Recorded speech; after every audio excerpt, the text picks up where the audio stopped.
जी दोस्तों, हीअ आहे तुर्किश मानी आहे जंहिंमें सभिनि दोस्तनि में जो त मानी हुते कीअं मिलंदी आहे सो हिन टाइप ते मिलंदी आहे।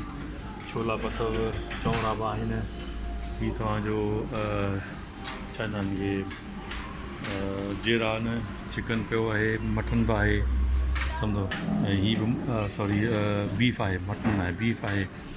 सो ईअं हिते शयूं आहिनि। हीअ सो चांवर पियल आहिनि, पहिरियां दाल आहे, पहिरियां मैक्रोनी बि आहे, हीअ कुझु हिन जा सूप्स आहिनि, हीअ वरी जीअं गुलाब जामुन हूंदा आहिनि ईअं गुलाब जामुन आहिनि, हीअ सलाद आहे, कुझु शयूं हुननि जूं आहिनि जीअं दही आहे उन टाइप दही बड़ा हिन टाइप ते। पोइ वरी हीअ कुझु मिठे में वरी जीअं हूंदो आहे पुडिंग हूंदा इन टाइप ते हीअ शयूं पियल आहिनि। सो तमामु सुठो फूड आहे ऐं तक़रीबन असां 5 ॼणनि मानी खाधी आहे हिते। तक़रीबन असांजो बिल आयो आहे 100 लीरा। सो ढो करे मानी खाधीसूं अल्हम्दुलिल्लाह। सो हीअ मुंहिंजो तव्हांखे रिक्वेस्ट हीअं तुर्किश मानी हूंदी आहे। वॾी महिरबानी।